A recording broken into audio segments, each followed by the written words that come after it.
अस्सलाम वालेकुम। आ चुके हैं हम लोग एक और नई रिएक्शन वीडियो के साथ। और अभी जिस वीडियो के ऊपर हम लोग रिएक्ट करने वाले हैं गेट्स लाइफ एक्स की वीडियो है। इस वीडियो का टाइटल है how powerful is Indian military.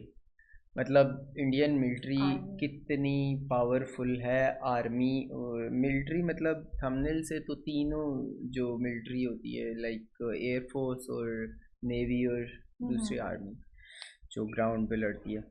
तो खैर वीडियो चेक करते हैं और देखते हैं। वैसे इंडियन आर्मी मेरे ख्याल से वर्ल्ड में 6 या तो समथिंग कुछ ऐसे नंबर पे आ चुकी है। और क्योंकि इनका बजट भी बहुत ज़्यादा है और इनके पास डिफेंस पे लगाने के लिए पैसा भी बहुत है। और जाहिर सी बात है वो लोग भी ज़्यादा हैं। हाँ आर्मी उस हिसाब बड़ा से है भी इसलिए ज़्यादा है। ज़्यादा हाँ है। मेरे ख्याल से अगर पाकिस्तान से कंपेयर करें तो तो वो बहुत ज़्यादा है। वो मतलब तादाद में बहुत ही तादाद में ज़्यादा ज़्यादा है। बहुत ही ज़्यादा है। खैर अभी वीडियो को चेकआउट करते हैं और लेट्स गो फिर देखते हैं क्या होता है। और अगर आप लोग भी कोई वीडियो सजेस्ट करना चाहते हो तो कर सकते हो कमेंट सेक्शन के अंदर और हम दोनों की इंस्टाग्राम्स पे। और इस वीडियो का लिंक आप लोगों को डिस्क्रिप्शन में मिल जाएगा। हमेशा से हम जैसे बोलते हैं।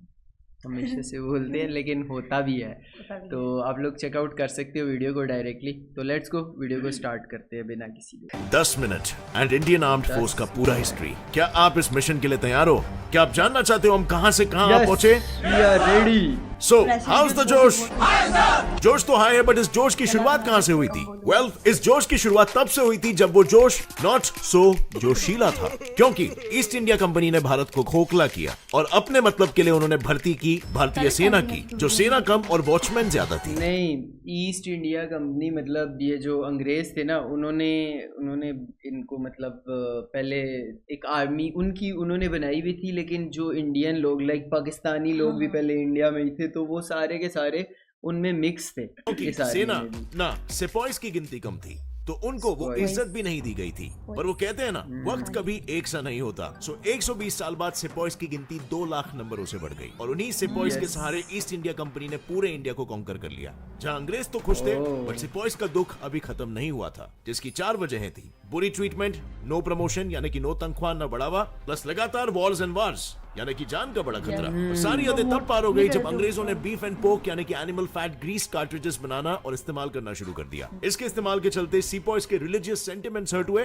और सेंटिमेंट्स का हर्ट होना यानी कि आवाज का उठना, और वो आवाज उठाई मेरठ के बंगाल आर्मीज ने। उन्होंने किया एक रिवोल्ट ऑफ 1857, जिसे नेशनल अपराइजिंग ऑफ 1857 भी कहते हैं। और उस रिवोल्ट के चलते उन्होंने मेरठ और दिल्ली पर कब्जा कर लिया था, जहां उन्होंने अकबर द सेकंड के बेटे बहादुर शाह जफर II को एज अ मुगल एम्परर घोषित कर दिया। और बहादुर शाह जफर द सेकंड ने तात्या तोपे, रानी लक्ष्मीबाई, बेगम हजरत महल, नाना साहेब एटसेट्रा को एज अ हेल्पिंग हैंड घोषित कर लिया। बट एट द एंड यानी कि 1858 सबकी हार हुई, जहां ईस्ट इंडिया कंपनी भी शामिल थी और ब्रिटिश क्राउन रूल का रूल शुरू हुआ। एंड अंडर ब्रिटिश कंट्रोल 1895 में इतिहास ने करवट ली। सेना को इज्जत मिली और उन्हें वॉचमैन से कॉलोनियल आर्मी यानी कि उन्हें यूनिफॉर्म यूनाइटेड फोर्स में बदल दिया गया। और इस कॉलोनियल आर्मी का फर्स्ट टेस्ट वॉर हुआ अगेंस्ट चाइनास बॉक्सर रिबेलियन, जहां हमने बस ट्रेनीज होते हुए भी जंग में जीत हासिल कर ली, यानी कि Pappu passed in this unit test. So अब बारी आती है सेमेस्टर एग्जाम की, यानी कि ओरिजिनल वॉर की, war against the world war 1, जहां ब्रिटिश इंडियन आर्मी को रिप्रेजेंट करने 1.3 मिलियन सोल्जर्स ने पार्टिसिपेट किया था। और इसी महायुद्ध से शुरुआत हुए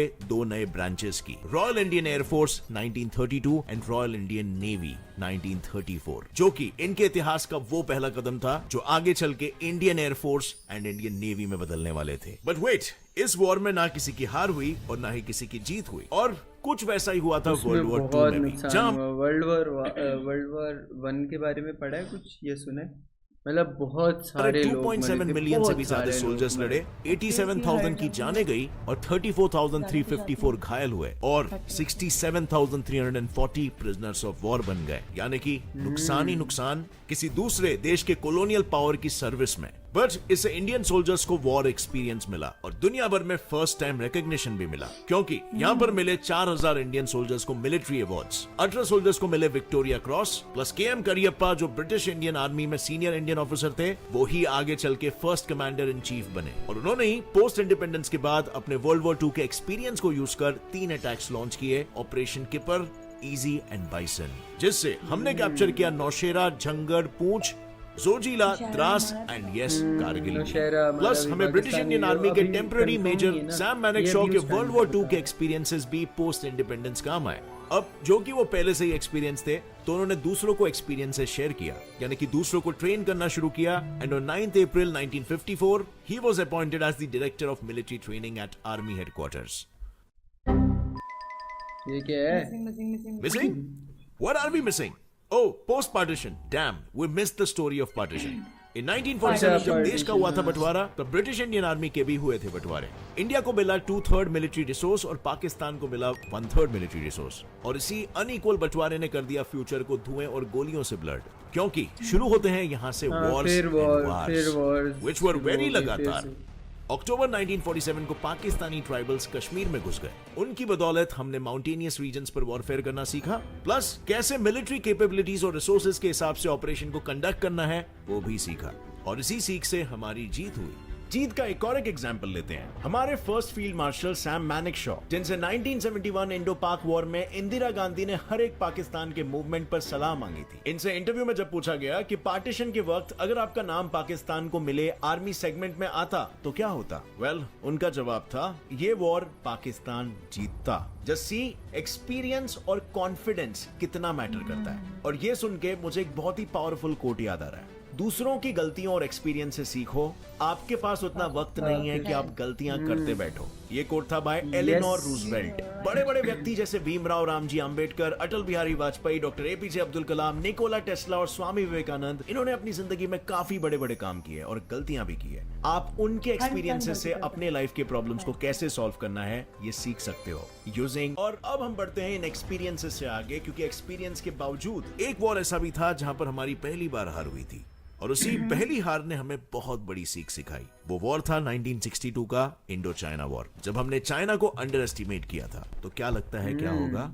हार, हम हार गए और साथ ही हार गए छोटे-छोटे जो है ना, अक्साई चीन के हिस्सों को। इस जंग में हमने अगर कुछ पाया तो वो था बस एक सबक, एक सीख, और उस सीख ने जन्म दिया एक नए आर्म्ड फोर्सेस के ब्रांच को, स्पेशल फ्रंटियर फोर्स, जिनका काम है इंडिया चाइना बॉर्डर्स पर सीक्रेट ऑपरेशंस कंडक्ट करना एंड इंटेलिजेंस डेटा को गैदर करना। और इसी के साथ हम तैयार थे चाइना से लड़ने के लिए। बट फर्स्ट चाइना के चेले से निपटना होगा, और उनसे निपटने के लिए हमारी मदद की फ्रांस एंड ब्रिटेन ने बस supplying world war 2 era British centurion tanks, French AMX-13 tanks, world war 2 era के कुछ American M4 Sherman tanks and काफी सारा मॉरल सपोर्ट। नाइस, बट जहां फ्रांस और ब्रिटेन हमारी मदद कर रहे थे, वहां कोई और भी था जो पाकिस्तान की मदद कर रहा था, which was not China, but it was US. They supplied the most modernized and the most powerful weapons, the modern M48 Patton tanks and F-86 Sabre jets. पर शायद इतिहास को ना इंडियन आर्म्ड फोर्स को कुछ और ही मंजूर था, क्योंकि यूं कहूं तो हाउस द जोश के जोश की शुरुआत यहीं से हुई थी। हमारे जोशीले आर्म्ड फोर्सेस ने पहली बार इंटरनेशनल बॉर्डर क्रॉस की और लाहौर तक जा पहुंचे, जहां उन्होंने वर्ल्ड वॉर 2 एरा के टैंक से ऐसे वार किए कि उसने यूएस के मॉडर्न टैंक्स तक को चकनाचूर कर दिया, जिससे एक बात तो साफ हो गई थी कि जीत पाकिस्तान की नहीं हिंदुस्तान की होने वाली थी।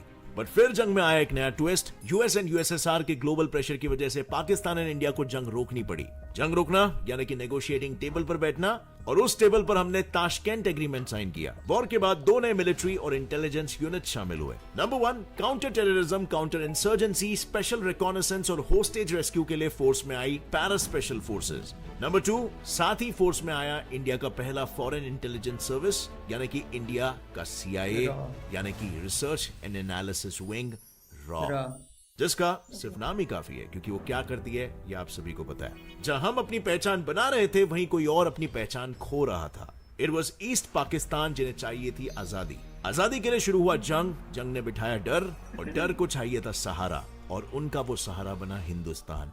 पर हिंदुस्तान की इस मदद से वेस्ट पाकिस्तान कुछ ज्यादा ही खुश नहीं था। And once again it's war time. 3 दिसंबर 1971 को पाकिस्तान एयरफोर्स ने इंडिया के 11 एयरफोर्स बेसेस और स्टेशंस पर कर दिए कुछ सरप्राइज हमले, जिसके मुंह तोड़ जवाब के लिए हमने Russian made fast missile boats का दुनिया में फर्स्ट टाइम इस्तेमाल करके कराची पोर्ट को फोड़ दिया और पाकिस्तान नेवी और मर्चेंट नेवी के शिप्स को तबाह कर दिया। और हमने इस जंग को जीतकर ईस्ट पाकिस्तान को एक आजाद देश बना दिया, बांग्लादेश। बट इन्होंने साथ ही में आर्म्ड फोर्सेस का इतिहास ही बदल के रख दिया। हाँ, उस टाइम पे 1984 से इंडिया ने साथ दिया था 2003 इसका। तक का समय था। यह समय था सियाचिन कॉन्फ्लिक्ट। बांग्लादेश। जहाँ 1984 से पहले सियाचिन ग्लेशियर पर ना इंडिया का हक था और ना ही पाकिस्तान का। खाली जमीन कॉन्फ्लिक्ट चालू, वॉर चालू और 2003 तक वॉर चालू रहा। और इंडिया वॉर के साथ साथ सियाचिन का 2500 स्क्वायर किलोमीटर का एरिया जीत गया। 1999 में हमने पाकिस्तान को कारगिल वॉर में मुंह तोड़ जवाब दिया और 2003 के बाद 2004 में आईएफ में शामिल हुए गरुड़ कमांडोज। 2008 में नक्सलवादियों से लड़ने के लिए कोबरा फोर्स में आई और मुंबई के 26/11 के बाद 2010 में फोर्स वन फोर्स में आई। इन शॉर्ट, इंडिया ने और इंडियन आर्म्ड फोर्सेस ने हर जंग से कुछ ना कुछ सीखा है। तभी तो हम सीपॉइस यानी कि वॉचमैन से आज मार्कोस, कोबरा और पैरा कमांडो जैसे डेडलीस्ट फोर्सेस बने हैं। जैसे आपको अपने बुक लव और सेल्फ लव को सेलिब्रेट करने के लिए कुकू एफएम का coupon code self love 50। Interesting video थी, कुछ टाइम के लिए खामोश हो गई थी क्योंकि वो इन्फॉर्मेशन नहीं थी, देखना जरूरी था। नहीं, मैं खुद, मुझे तकरीबन बहुत सारी चीज़ों के बारे में नॉलेज है, बट मैं इसलिए चुप था कि क्योंकि वीडियो के बीच में ना जब तक बंदा प्रॉपर सुने नहीं तो उसके बाद उसके बारे में बात नहीं कर सकता। हाँ, तो अभी यहाँ पर ना मतलब इसने जो चीज़ें बताई हैं, एक तो फोर्सेस का बताया कि फोर्सेस हमारी कब कब जिस चीज़ में हम लोग गलत होते रहे या जिस चीज़ में हमें कुछ भी प्रॉब्लम होती रही है तो हम लोग उस तरीके की नई नई फोर्सेस, नई नई चीज़ें बीच में ऐड करते रहे। तो जहाँ तक रही कुछ जंगों की बात, तो पहली बात तो यार हम लोग हमेशा से कहते आ रहे हैं कि अभी बहुत सुकून है, तो हाँ। ऐसा ही अगर सुकून बना रहे तो मेरे ज़्यादा ख्याल से बेहतर है। ज़्यादा बेहतर भी है और दोनों मुल्कों के लिए अच्छा भी हाँ। है कि ठीक ठाक चल रहा है। पहले भी एक वीडियो में हम बता चुके हैं कि बहुत सारे ऐसे और भी मुल्क हैं जो हम लोगों को लड़ाने में लगे हुए हैं। और दूसरा यार ये काम जो है ना पार्टीशन से ही स्टार्ट हो चुका था कि पार्टीशन गलत हुई है। इसी बात को लेके अभी तक लड़ाई हो रही है ना। जितनी की जितनी जंगें हैं वो मतलब जितनी वॉर्स हुई हैं पाकिस्तान इंडिया के बीच में, वो सारी की सारी देख लो इस बात पे हुई हैं कि पार्टीशन गलत हुई है। ये वाला बॉर्डर हमारा था, यहाँ तक यहाँ तक हमारा था, मतलब उसी चीज़ पे हुई है। खैर अभी तो बल्कि यूक्रेन पे रशिया ने भी अटैक किया हुआ है, वो भी एक अलग से नया टॉपिक है। तो खैर वीडियो काफ़ी इंटरेस्टिंग थी और इंडिया ने वाकई काफ़ी ग्रो अप किया और मतलब एक वर्ल्ड में काफ़ी नाम भी है, और वो भी बजट को भी लेके और इन सारी चीज़ों को लेके क्योंकि ग्रो अप किया है। खैर वीडियो बहुत इंटरेस्टिंग थी और कमाल की थी। आप लोगों को वीडियो कैसी लगी लाजिम कमेंट करके ज़रूर बताना है। तो हम लोग एक और वीडियो के साथ दोबारा से मिलते हैं।